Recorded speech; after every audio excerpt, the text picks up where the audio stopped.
Olá, meus seguidores e minhas seguidoras. E principalmente para você que tá chegando agora, nesse terceiro episódio. Pois é, né? Parece que foi ontem, mas a gente já tá no terceiro episódio. E que venham muitos por aí. E para isso, gente, eu preciso que você curta, que você compartilhe, que você ative o sininho para você participar e você não perder nenhum episódio. Porque aqui no Irá Pode Tudo, a gente vai falar sobre tudo, porque de fato nós podemos tudo. Isso é uma coisa que eu sempre falo para vocês.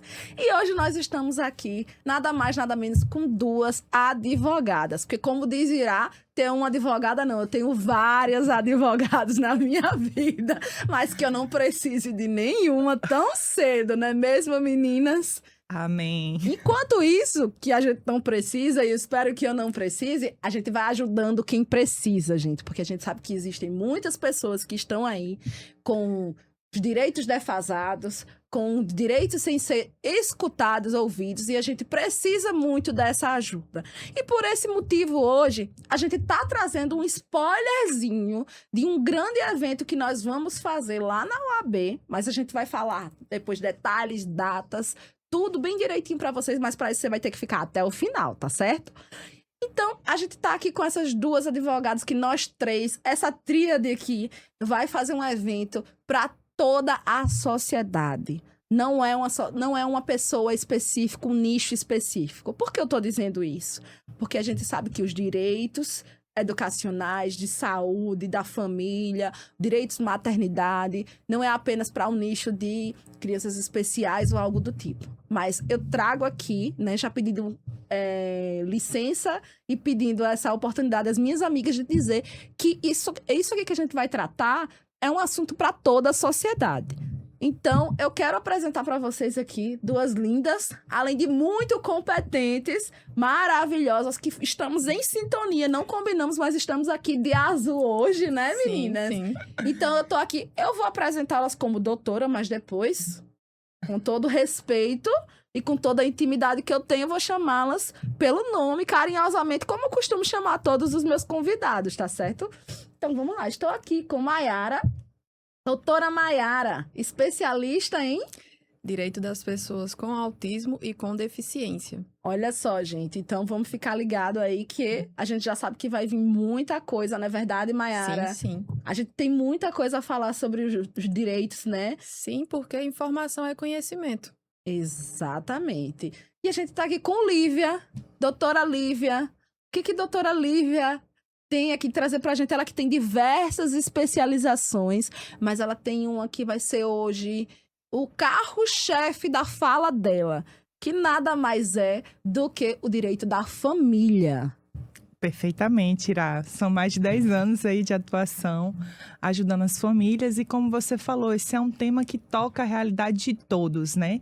Das famílias que têm crianças neuroatípicas, da família cujo pai e a mãe é neuroatípico e das famílias neurotípicas, né, convencionais. Só que a gente sabe que as famílias neuroatípicas, elas estão sujeitas a mais, como elas demandam mais, né, dos planos de saúde, na questão educacional Sim. e na questão familiar, elas precisam de um reforço, uma proteção maior. É verdade, gente. E eu acho, assim, de super importância a gente falar sobre isso. É um assunto um pouco mais sério, mas a gente vai tentar levar na nossa leveza, como sempre, né? Porque se nós podemos tudo, então nós podemos levar isso com uma leveza que fique de uma forma que vocês consigam entender e que depois vocês participem desse evento para aprender muito mais. Porque o seu direito, ele pode estar sendo negado e você pode estar sem saber o que fazer. Não é verdade, doutora Maiara? Sim, e para surpresa, a maioria das pessoas às vezes nem tem noção que tem direitos. É verdade. E quando você não tem noção do que tem direito, você fica no prejuízo e não sabe de quem cobrar, quando cobrar e como cobrar. É verdade. Teve uma coisa que eu tava vendo esses dias na TV e eu achei de suma importância, que eu não sabia que... Eu trabalho com educação, né? Fui convidada por Lívia para fazer parte desse evento que vai acontecer lá na OAB, como psicóloga e por estar à frente de uma escola, trabalhar com educação e a gente vê essa angústia dos pais sem saber como ir atrás dos direitos dos filhos, às vezes eles se sentem acuados, porque quando chega nas escolas, públicas ou privadas, até as privadas mesmo, tem aquela barreira. Então, assim, hoje eu tava vendo esses dias, e uma coisa que eu achei bem interessante, que existem alguns públicos que têm direito a BPC Loas, né? É uma Sim. coisa bem interessante isso. O que você pode falar pra gente sobre isso? Eu costumo trabalhar com 3 pilares, assim, em relação ao direito das pessoas com autismo e com deficiência. Um é a educação, o outro é a saúde e o outro é a assistência social. Então, assim, são esses os 3 direitos mais procurados, mas os direitos não param aí.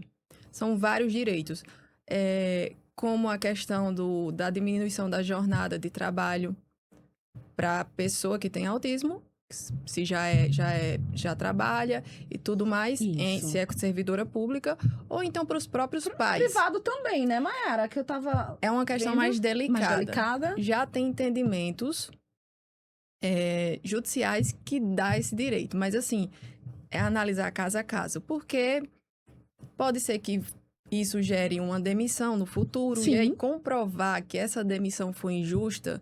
Então, assim, é um ponto mais delicado, mas o servidor público, ele tem direito sim à redução de jornada de trabalho.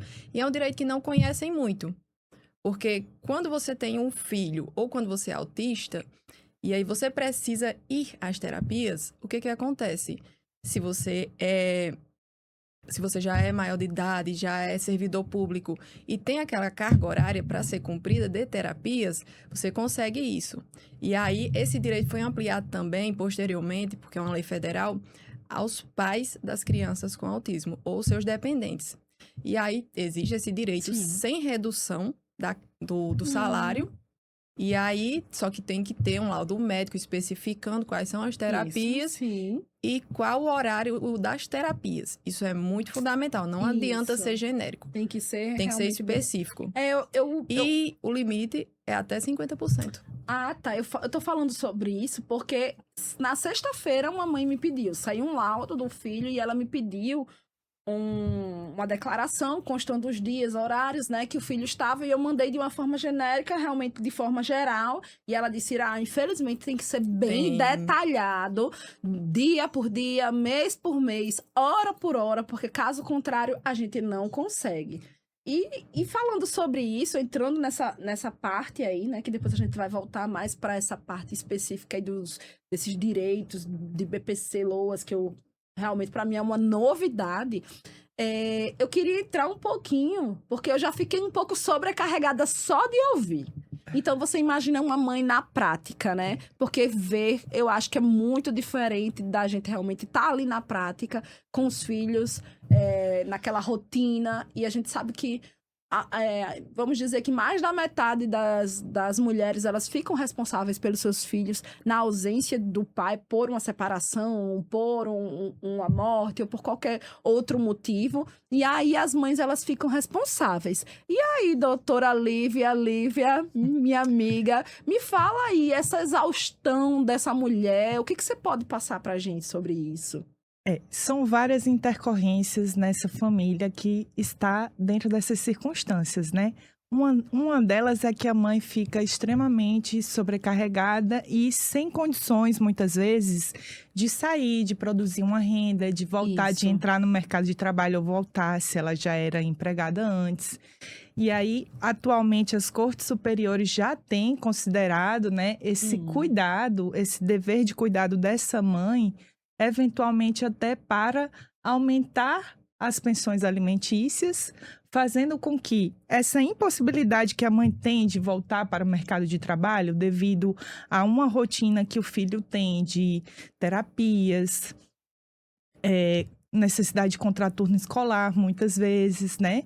Então, todo um acompanhamento especializado que essa criança vai demandar, obviamente, vai mobilizar a mãe na condução dessa rotina do filho, e as cortes superiores já estão começando a inserir esse trabalho de cuidado das mães no cálculo até mesmo das pensões alimentícias. Isso é um completo avanço, né? Olha só. A doutora Maiara estava aqui falando da questão dos autistas que trabalham, desse direito à redução à carga horária. As cortes superiores até têm considerado, nesse momento, o teletrabalho como uma adaptação razoável para que se possa, dentro dessa rotina dessa pessoa, ela ser produtiva sem precisar se deslocar para o trabalho, continuar fazendo as suas terapias, né?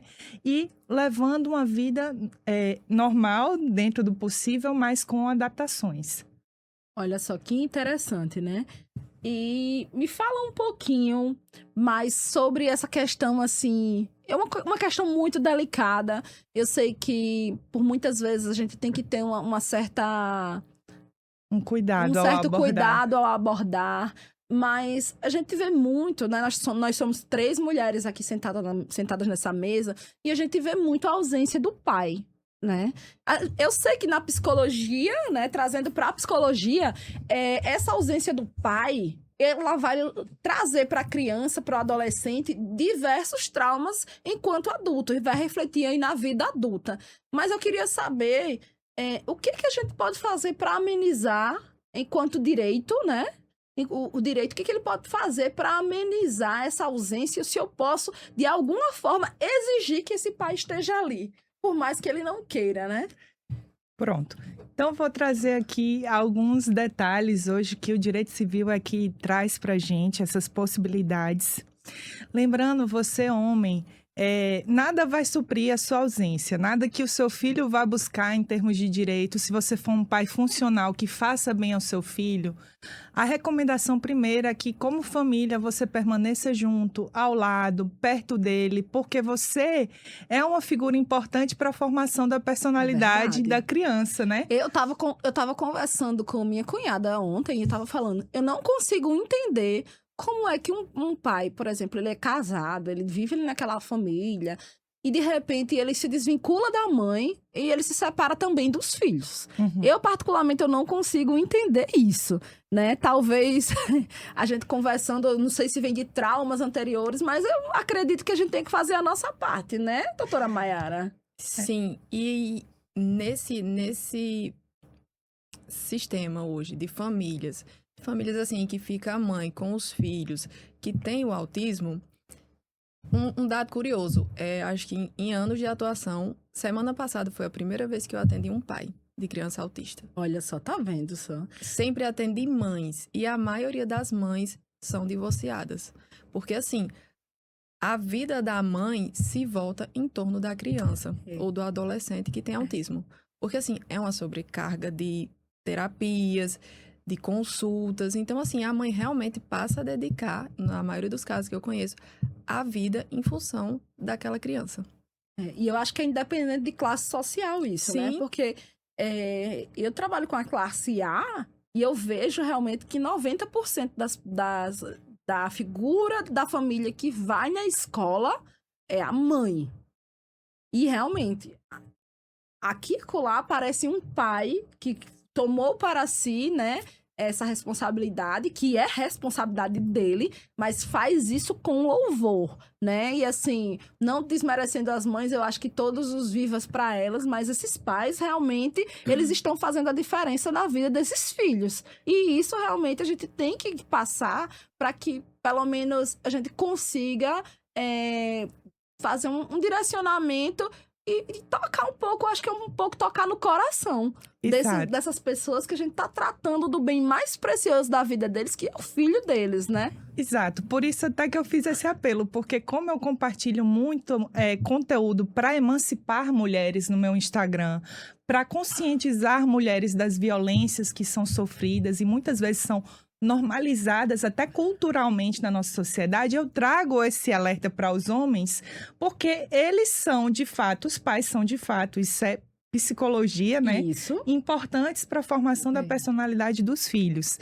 Mas só ilustrando aqui o que a doutora Maiara já trouxe para a gente, né? Nesses anos aí de atuação dela, é um dado real. A gente está trazendo um recorte aqui só para famílias com crianças com TEA. As pesquisas apontam uma taxa de separação entre 23,5% até 80% nessas famílias que concebem crianças neuroatípicas, só nesse recorte do TEA, contra 13,8% de famílias que não manifestam essa circunstância. Ou seja, o divórcio ele pode acontecer em todas as famílias, mas ele incide mais na família que tem essa circunstância. Sim. Então, isso é uma dor para a criança e para a mãe que tem que conduzir toda a vida do filho sozinha, né?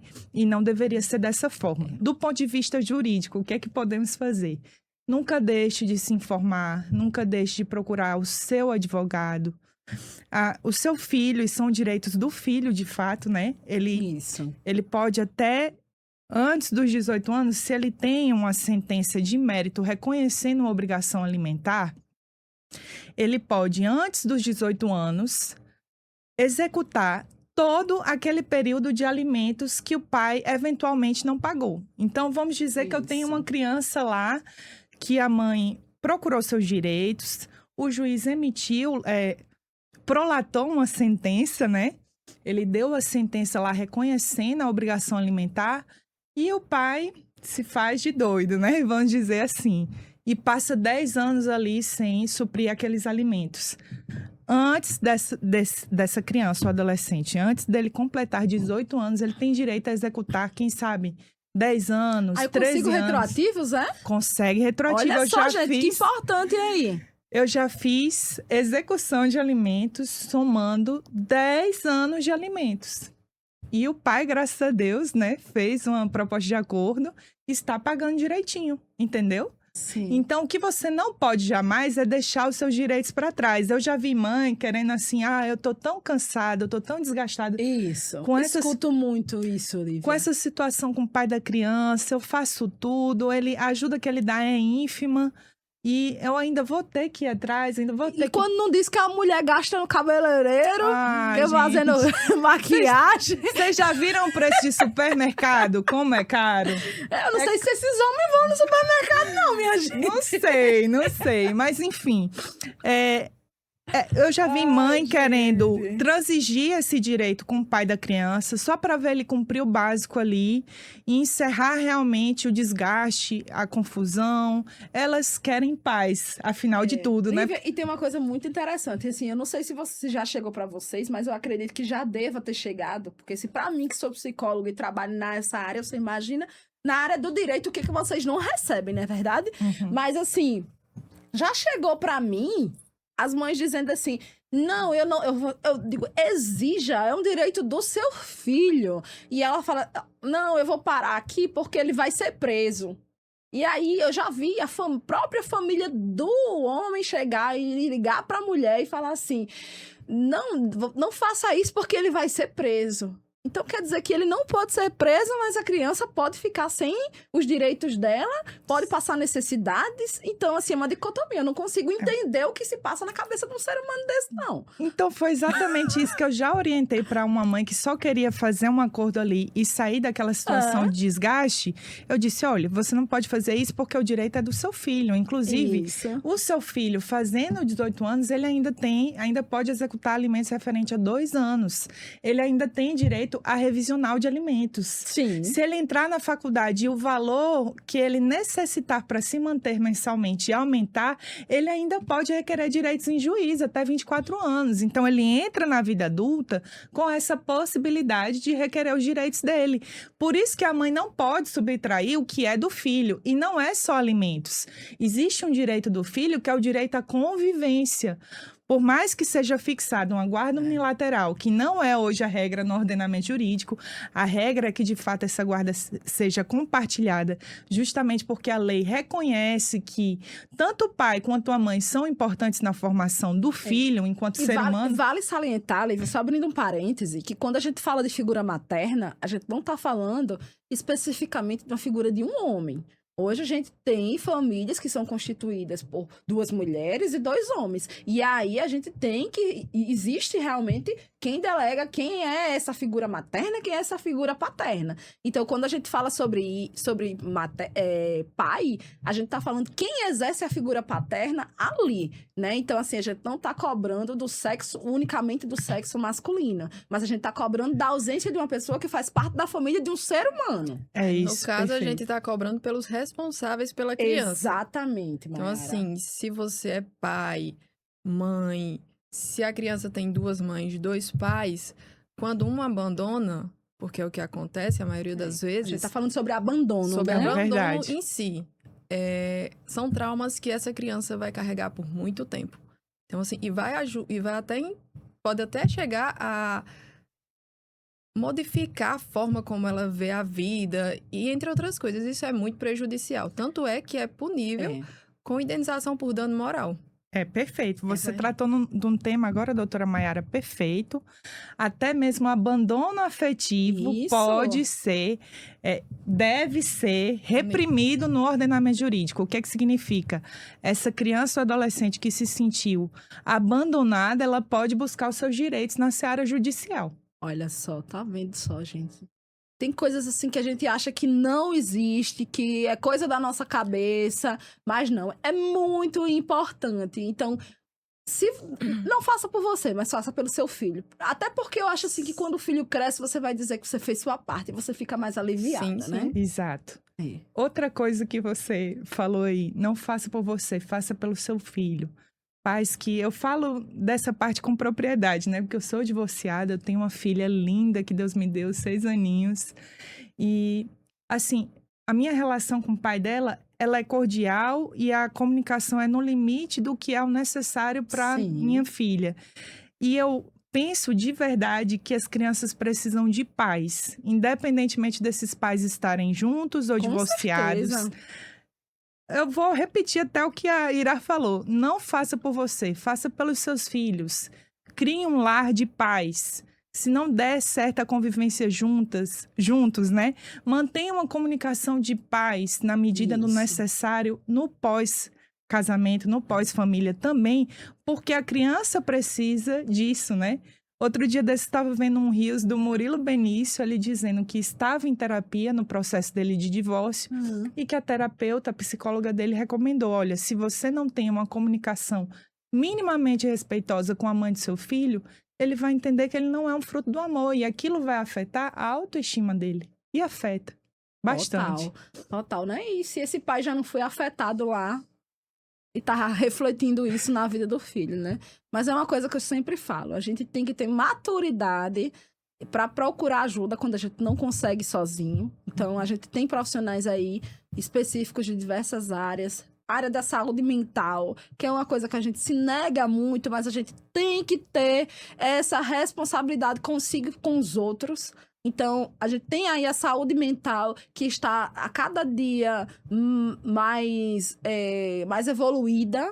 Então, a gente pode pedir ajuda, a gente pode pedir socorro a diversos profissionais. Então, assim, eu acho que se isentar é mostrar que a gente não quer evoluir enquanto ser humano, né? Então, assim, Ira fala até um pouco revoltada, porque a gente lida com isso no dia a dia e a gente vê realmente o quanto um pai, uma figura paterna, ela faz falta na vida de um filho, né? De uma pessoa, de um ser humano. Principalmente, eu acho que isso vai refletir nas relações lá na frente e a gente sabe, né, disso.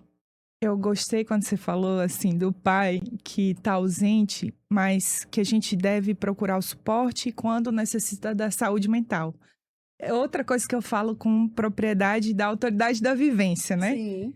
A mãe que eventualmente está num quadro de depressão, já que você falou da saúde Isso. mental, a profissão do futuro, sem dúvida, para mim, é a psicologia, né? Tomara, viu? Porque, de fato, a gente precisa entender nossas emoções, nossos pensamentos, nossos estados de espírito, como o nosso humor, ele afeta toda a nossa produtividade. Então, a mãe que está, eventualmente, em razão dessas dificuldades a que ela está sujeita, tá com quadro de depressão, tá com quadro de ansiedade, é comum, é normal, é um sinal dos tempos em que vivemos, em que a sobrecarga é real. Então, procurar a ajuda, o suporte psicológico é o ideal, porque a mãe que não se cuida, ela não tem condição de cuidar de ninguém. É aquela pergunta que a gente faz muito na psicologia, que é quem cuida de quem cuida de todos, né? Exatamente. Quem cuida de quem cuida de todo mundo. Então, eu falo muito para as pessoas, eu digo, olha, você cuida de todo mundo, você tem que se cuidar também.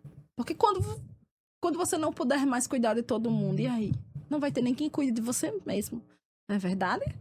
Mas eu queria agora entrar um pouquinho na questão dos direitos, né? Assim, voltado mesmo para a questão do plano de saúde. Plano de saúde, e não só do plano de saúde, mas do SUS também, do Sim. Sistema Único de Saúde, que eu acho que é muito importante a gente trazer isso. O plano de saúde, ele tem direito, ele tem dever, na verdade, de quê? E esse cliente, esse paciente, essa criança, essa mãe, eles têm direito de fazer o quê? De pedir o quê? De prestar o devido fornecimento à saúde, porque o plano recebe para isso. E a gente escuta muito de que os planos estão gastando muito com tratamentos para pessoas com autismo. Isso. Eles se colocam nesse lugar de que estão ficando no prejuízo, mas não estão ficando. Maiara, eu escutei um dia desse, eu não sei se esse dado é verdade, mas uma pessoa falou assim pra mim, que uma criança com TEA, ela custa em média R$45 mil ao mês para um plano de saúde. Eu não afirmo isso enquanto dado, porque eu não sei. Foi algo que eu ouvi em conversa de corredor. E, assim, essa pessoa, ela estava justificando o porquê do plano de saúde, meio que defendendo o plano de saúde. Fala mais um pouco sobre isso aí para mim. Vamos lá. Cada criança tem a sua necessidade de terapias, de tratamento. Então, assim, isso varia muito de caso a caso. Tem crianças que vão precisar, por exemplo, de terapia ABA. Isso, sim. Que é uma ciência. Isso. E aí que engloba várias outras áreas. O que acontece? Não é barato o tratamento. Isso, não é. Não é. Mas o plano, ele tem a obrigação de cobrir. Os Certo. planos vêm faturando bilhões. Não, E esses dados, muitos. eles escondem. Só que o que acontece? Eles estão ali recebendo para isso. Enquanto muitas pessoas pagam planos de saúde e não utilizam, isso eles não levam em conta. não Eles só levam em conta o que conta. estão gastando. É. E o que acontece? Quem vai determinar o que a criança precisa é um médico especialista. Isso. Não é o plano que vai dizer o que pode fornecer aquela criança. Quem determina o tratamento é o médico que acompanha a criança. Então, assim, se o médico está dizendo que aquela criança precisa de 40 horas semanais e o plano só libera 20 de sessão de terapia ABA, isso é uma negativa. Muita gente interpreta como não e acaba não indo atrás. Porque para por aí, né? Porque pensa que a negativa é só quando o plano diz. Isso. Não vou liberar a terapia ABA. Mas quando você tem uma indicação médica que determina 40 horas de terapia ABA e o plano só libera 20, isso é uma negativa. E cabe a ação judicial. Sim, é direito da criança. Gente, vocês estão ouvindo? Preste atenção nisso, que é muito importante. Se você teve uma negativa do plano de saúde quanto à quantidade de horas das terapias do seu filho, você pode procurar as vias judiciais. As vias judiciais. Isso é muito importante. Então, não pare no primeiro não. Você tem direito. Você está pagando por este serviço e tá lá, né? Doutora Maiara, acho nas cláusulas. Eu vou até falar doutora Maiara nessa hora, ficar mais formal, porque realmente, de fato, é um direito, né? E lembre-se, é um dos direitos mais importantes da nossa Constituição. É o direito fundamental à saúde. Verdade. Então, assim, se o plano negou, cabe a ação judicial, para que o plano seja obrigado a cobrir as terapias e fazer a devida liberação. E, assim, existem várias outras negativas, assim, não tão conhecidas, porque, geralmente, o que as pessoas acham? Que a negativa é só quando o plano diz que não vai cobrir aquela devida carga horária que foi indicada pelo médico. Existe também a negativa de quando o plano libera para uma clínica que não tem profissional qualificado. Ou seja, um profissional com especialização em ABA. E eu vou dizer uma coisa, eu acho que negativa. Eu acho que já faz de propósito, né? Pra ser uma negativa. É Ira, para negar o serviço mesmo. Ainda bem que se eu tiver processo, eu já tô com 2 advogadas aqui, viu, é gente? verdade. Eu queria que a doutora Maiara lembrasse ao nosso público qual passo a passo que essa mãe tem que fazer para registrar essa negativa e para chegar já no advogado com as provas. Porque às vezes isso é uma dificuldade da gente. A mãe está vivendo o problema, mas tem um passo a passo que ela tem que seguir para chegar no advogado com essa aptidão para fazer ação judicial. Conta pra gente. Sim, assim, quando eu pego uma ação judicial, eu nunca deixo a mãe ir, vá ali e produz as provas. Não, eu pego na mão mesmo e vejo o que ela já tem, e aí a gente vai correr atrás, porque varia muito de caso a caso. Mas, sempre quando eu pego, às vezes eu pego muito com o laudo, assim, muito simples. Às vezes o laudo até não tem uma coisa fundamental, Sim. que é a carga horária. Porque o que acontece? Quando é genérico, o médico faz o laudo e coloca assim, tem 4 sessões semanais de terapia ABA. Certo. Tem plano que faz sessões de 20 minutos.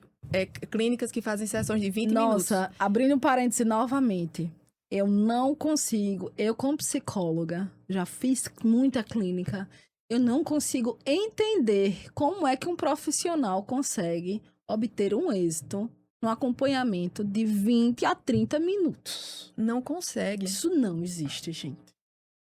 Não existe. E assim, por isso é muito importante, pegar na mão, eu digo de pegar na mão, entrar em contato com a clínica médica, entrar em contato com o profissional que vai atender a criança, o médico que vai fazer o laudo, muitas das vezes já fiz isso e faço, porque assim, a gente vê o que o judiciário vai analisar. Sim. Porque o juiz, ele tá ali restrito àquele laudo médico. Se o médico diz que a sessão tem que ser no mínimo de 50 minutos, aquela sessão vai ter, porque é o médico que sabe, o médico que acompanha aquela criança. E isso também é uma negativa, e muita gente não sabe e acaba tendo o desenvolvimento daquela criança prejudicada. Em verdade, o juiz sempre vai se ater ao que está comprovado nos autos, né? Sim. Uhum, sim. Então, eu já tive uma situação dentro do direito de família que eu tive que trabalhar esses aspectos. Uma criança que tinha deficiência intelectual precisava ser regulamentada a convivência com o pai. A gente fez toda a comprovação da rotina dele. Tinha contraturno escolar todos os dias. Tinha a parte do esporte, tinha a parte das terapias. Só sobrava um dia no final de semana para conviver com o pai e o pai não compreendia essa circunstância. Então, nós comprovamos tudo isso para deixar bem firme no acordo e o juiz homologou porque estava tudo comprovado. Então, o judiciário vai ter sempre esse olhar. Sim, e por isso que a produção de provas é muito importante. Um detalhe que... Porque assim, a gente, com questão a direito, a gente não tem, longe de mim, ter propriedade, ter a petulância de dizer o que um médico tem ou não que colocar num laudo.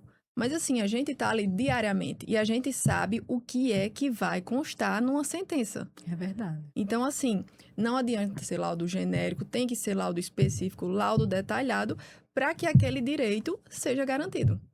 Excelente explanação aí de Maiara, né? Eu acho que muita gente, assim como eu, tá conseguindo tirar muitas dúvidas, né? E isso vai até facilitar no meu dia a dia para poder estar passando para as mães e orientando e também indicando profissionais competentes para que faça esse serviço com louvor, né? Porque já tem muita gente perdida, né? E sabe qual é um dos direitos mais infringidos mesmo? A questão da carência do plano de saúde. Porque o que acontece? A mãe contrata o plano de saúde e a gente sabe daquela carência de 24 horas, como também da carência de 300 dias para questão de parto, Isso. 180 dias, 2 anos para doenças pré-existentes. E aí, muitas vezes, os planos, a mãe contrata o plano e negam. Eles simplesmente negam, alegando que a criança não tem carência ainda suficiente no plano. Ou seja, a mãe não passou aquele lapso temporal que eles acreditam correto. E aí, aí muitas mães acabam parando ali, por não ter conhecimento. Entendi, olha só. Só que o que acontece? Autismo não é doença. Autismo não é deficiência. Mas abra-se aspas aqui. Explica pra gente aí. O autismo é uma condição do neurodesenvolvimento. Sim. Então, assim, o autismo não é doença. É uma condição que a criança tem de ver o mundo de forma diferente. E são condições do neurodesenvolvimento que vão interferir na comunicação, no comportamento e na interação social. Certo. Então, assim, eles veem o mundo de outra forma. E coisas que por a gente compreender, de certa forma, eles não. Então, assim, é uma condição que tanto ela pode, com as terapias, os famosos níveis, entendeu? Ali, se a criança hoje é diagnosticada com nível 2 de suporte, isso não quer dizer que até o final da vida dela, não. Isso. Com o tratamento adequado, pode ter até a regressão para um nível mais o nível 1 de suporte, porque os níveis, eles são realmente o suporte que a criança precisa. Por exemplo, tem criança que precisa de um suporte assim extremo para tudo da vida, que é o famoso nível 3 de suporte. E aí, quando a criança com esse tratamento, a tendência é ela se tornar cada vez mais independente. Olha só que interessante, né? E justamente essa questão, voltando aqui para a questão da carência. Como autismo não é doença... Sim, então não entra em carência? Não, somente Olha na carência só. de 24 horas. Então, assim, contratou o plano e o plano vem aquela negativazinha dizendo, mãe, o seu filho ainda não cumpriu a carência? Aí você vai fazer o quê? Tirar um printzinho, se for por mensagem, se for por e-mail, procurar o advogado de sua confiança e lembre-se, um advogado especialista. Porque um advogado especialista vai poder lhe ajudar e auxiliar. Que é algo muito específico, né? Muito. Isso é ouro, uma muito. informação dessa é ouro. Muito, muito específico. Eu costumo até estudar sobre o autismo mesmo, para poder chegar para um juiz e explicar o que é o autismo. Porque, assim, você tem que saber o direito que você está defendendo ali. Com toda certeza. E o quanto aquilo vai ser importante na vida daquela criança. Então, assim, tratamento para autismo entra na regra de 24 horas. Por quê? Porque é urgente. A gente sabe que um dia de terapia perdido pode impactar na vida daquela criança. Tem que se aproveitar as janelas do neurodesenvolvimento daquela criança com o tratamento específico. Olha só que interessante, né, Lívia? Eu não tenho especialização em saúde, mas eu queria até fazer essa pergunta aqui. Sim. Porque, na verdade, eu entrei nesse mundo porque eu descobri que eu tenho TDAH. Então, imagino que esse mesmo raciocínio possa valer para outras condições neurobiológicas, né? Por exemplo, TDAH, superdotação, altas habilidades. São vários hoje, A né? mulher tá do seu lado aí para responder. A mulher que sabe, que manja do assunto, tá do seu lado. Sim. Se o médico prescrever, tem direito. Perfeito. Quem Olha manda só. é o médico. Longe de qualquer outro profissional. Quem acompanha, eu sempre costumo explicar, quem acompanha a criança é o médico que tem aquele acompanhamento com a criança. Então, é ele quem sabe o melhor tratamento, não é o plano de saúde. Mas Olha isso é só. incrível, porque até as ministras das cortes superiores, Carmen Lúcia, já se manifestou nesse sentido, que ela não se sobrepõe à opinião médica, nem aquelas do STJ, Nancy Andrighi, Daniela, Sim. nenhuma se sobrepõe à palavra dada pelo médico. Né, gente? Fiquei até sem palavras agora. Gente, mas trazendo um pouquinho de graça, que não deveria ser engraçado, né? Mas eu vou trazer aqui um ponto. E me fala uma coisa, Lívia. O pai que não paga a pensão vai pro xadrez mesmo, porque eu escuto muito de advogado dizendo, se tem uma coisa que é certa de você ir pra cadeia, é você não pagar uma pensão. Então fala aí pra gente. Rapaz, essa aí é uma coisa que dá certo no Brasil e graças a Deus. Vai pro chilindrão mesmo. Vou contar um conto aqui para Conte. vocês. Um processo de 2023. Então, a gente estava naquela batalha, né? O pai já tinha feito acordo com relação a uma parte. Não sei se ele se confundiu, porque como que acontece isso? Você soma a partir de 1 mês de atraso até 3 meses. Então, você soma, calcula lá o débito com os juros. Cabe juros, você sabia disso? Olha, juros, viu, gente? Conta os juros. Cabe incidência da Selic em cima da obrigação alimentar. Se não foi definido um outro índice, o pai tem que pagar pontualmente, mensalmente. Então, vamos supor que aquele pai deixou lá 1 a 3 meses de débito em aberto. A mãe chega para o advogado vai fazer essa soma, inserindo os juros. E ali foi distribuída a ação, né? Sim. O que acontece? Quando ele recebeu o mandado lá, foi até presencial, o oficial de justiça foi até ele. Ele disse, já paguei. Porque ele confundiu uma questão com outra. Se exceder Ou se fez de doido, né? se exceder esses 3 últimos meses, aí a mãe só tem como cobrar pelo rito da penhora. Então, não é tão célere como o da prisão civil. Ainda assim, esse processo durou ali uns 3 anos até a emissão do mandado de prisão, de fato, né? Certo. E aí, um belo dia, saiu a expedição do mandado de prisão e estava escrito lá até 2027. Eu falei, mas vamos aguardar. E a mãe ficou triste. Ai, meu Deus, que tristeza. Quando com pouco... Eu não falo isso com alegria, tá, gente? Não, mas ele eu foi pra sei. prisão. Na verdade, a gente não quer que ele vá pra prisão. Não, a gente quer que ele pague. O nosso querer é esse. Mas aí, se ele não pagar, ele tem que puxar. Pague. E quando é preso, paga. Pague, seja tanto dinheiro a Menina, e foi isso o comentário que a mãe fez. Num instante, ele deu os pulos dele, levantou os valores, quitou tudo bonitinho com a mãe. Então, assim, a nossa recomendação para o pai é essa. Seja presente na vida do seu filho, conviva com seu filho, transmita os seus bons valores para o seu filho, cumpra as obrigações alimentares, porque quem cumpre a lei não tem o que temer. Pra não precisar chegar, né? Porque é bastante dias, constrangedor, é bastante constrangedor. Olha só, meu pai foi preso porque não pagou uma pensão. Mas olha só, deva a pessoa física, a pessoa jurídica, mas não deva a pensão alimentícia. Alimentícia, viu, olha gente? que dica de ouro. Peraí, vamos focar novamente Da aí. prisão civil, diga aí, sim. olhando aí pra galera, diga aí, como é deva o quê? Pode dever a pessoa física, a pessoa jurídica, mas dever pensão alimentícia, vai pro chilindró. Agora, vocês sabem por que a gente falou aqui da constitucionalidade do direito à saúde? A criança e o adolescente são os únicos no ordenamento jurídico brasileiro que têm uma prioridade constitucional. Então, por isso que esse direito é levado realmente muito a sério. Quando a Constituição de 88 entrou em vigor, previa a prisão civil somente para o devedor de alimentos e para o depositário infiel. A do depositário infiel caiu por sua inconvencionalidade, mas permanece a prisão civil, porque a criança e o adolescente necessitam diariamente de dinheiro para estudar, para comer, para se vestir e até para ter lazer. Você sabia que o direito ao lazer entra no cálculo da pensão alimentícia? Não é só alimentos? É mesmo? Vou explicar para vocês como é feito esse cálculo.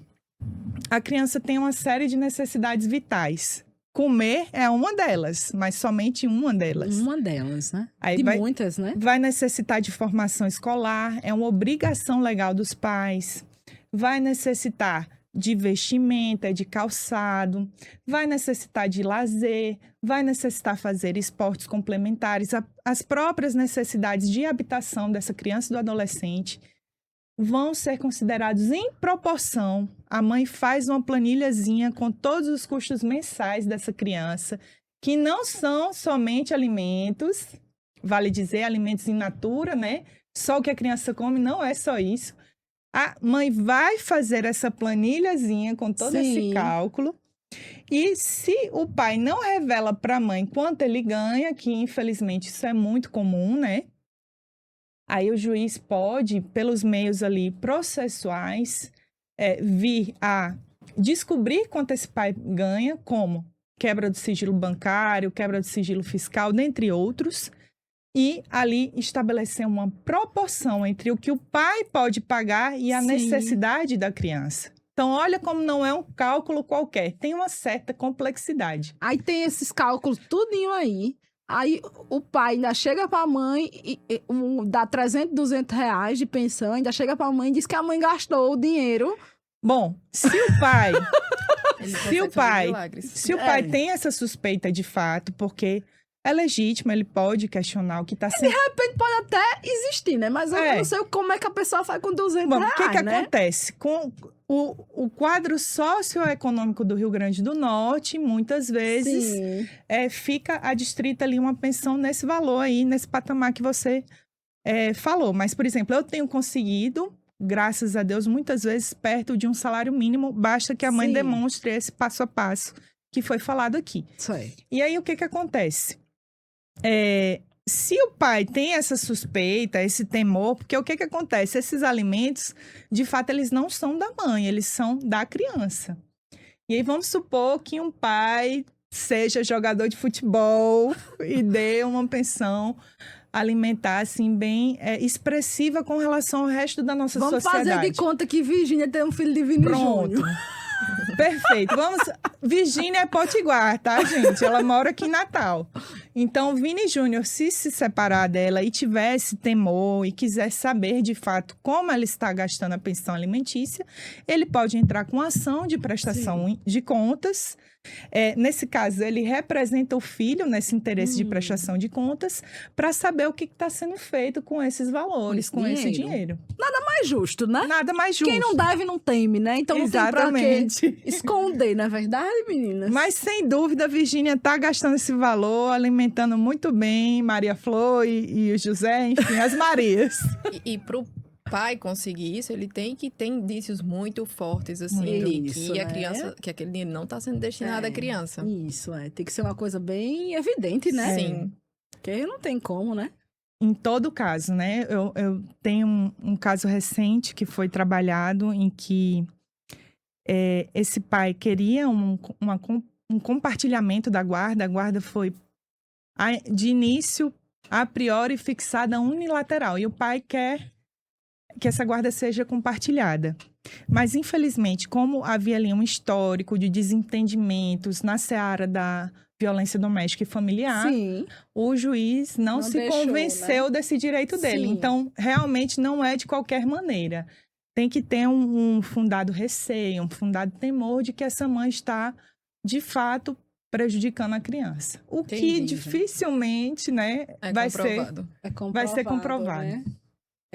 É muito assunto, né? É Dá pra muito gente ficar assunto. aqui, Uns 10 podcasts. dá pra fazer uns 10 episódios de podcast só com esse assunto. Eu tenho certeza que vai ter muita gente aí perguntando, querendo saber muita coisa, entrando em contato aí nas nossas redes sociais pra saber mais. Mas por este motivo que nós vamos ter um evento.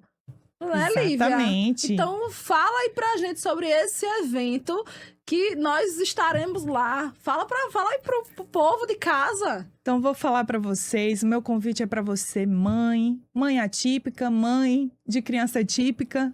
Mãe, seja bem-vinda, estudante, advogado que queira conhecer mais, aprender mais conosco. Será um curso a partir das 18h30 na Escola Superior da Advocacia, no dia 30 de julho, em que traremos não só esses aspectos aqui que eu e a doutora Maiara, né, fomos perguntadas, mas vai chegar aí com a parte pedagógica, quais são os direitos da criança, né? Exato. E você é nosso convidado para estar conosco. Vem com a gente aprender, porque conhecimento é ouro. Olha quanta dica bacana foi passada hoje. E como Irá falou, a gente poderia continuar aqui mais 2, 3 horas, porque tem um mundo dentro dessa temática. Então, vem aprender com a gente. E assim, é de suma importância, porque a gente vê muita gente perdendo os direitos por falta de informação. Né? E hoje a gente conseguiu aqui, né, Mayara? Eu consegui Sim, a gente falou sobre saúde.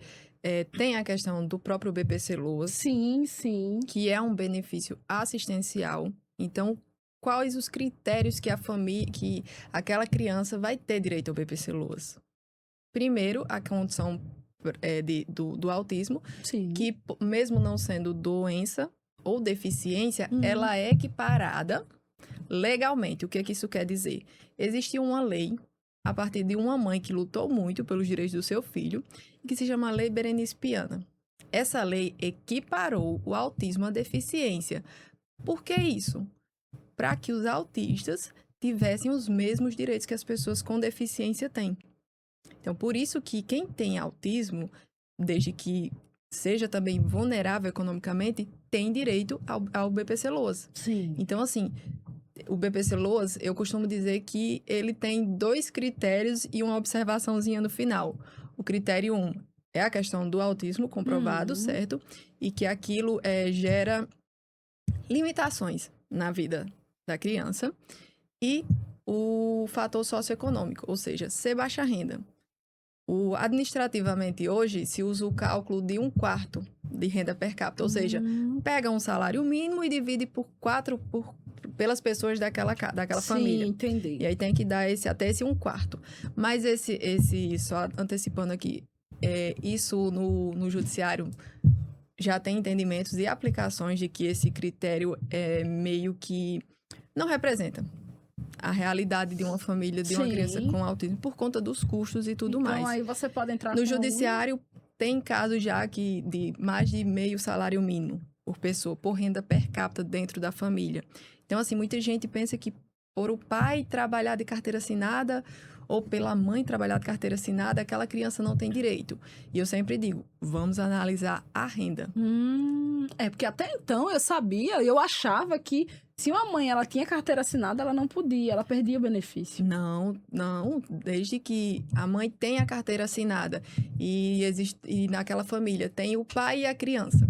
Sim. Ela trabalha de carteira assinada. O pai, por exemplo, fica nos cuidados da criança. Porque a maioria das crianças com autismo, elas têm que ter uma dedicação integral assim, e exclusiva. E o que acontece? Entram no administrativo, aí o INSS, o que ele vai dizer? Não está dentro do nosso critério, 1/4 do salário mínimo. Só que quando vai para o judiciário, esse critério é derrubado. E aí a gente vai analisar os gastos que aquela criança tem com medicação, com terapias, essas coisas, para tentar quebrar esse critério. Gente, é muita coisa. Eu sei que assim como eu, vocês também estão curiosos e ansiosos para saber mais.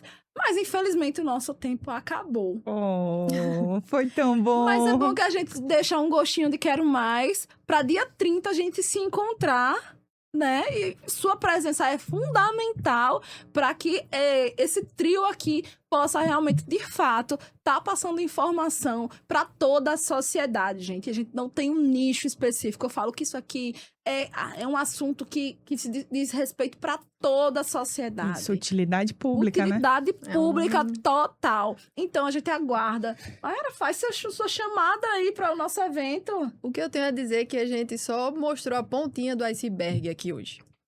Sim, existem muitos outros direitos que não foram trazidos aqui. E esses direitos que a gente trouxe aqui hoje, existe muito mais aprofundamento sobre eles.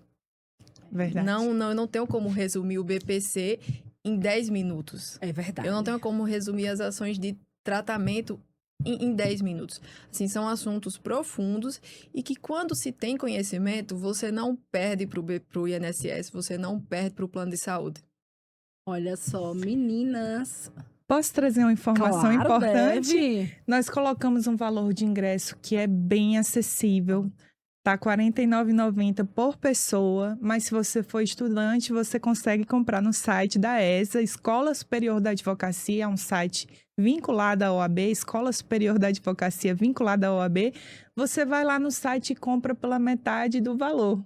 Então, estudantes compram um ingresso pela metade do valor. Vocês são muito bem-vindos conosco. Vem com a gente aprender. Gente, um investimento pequeno.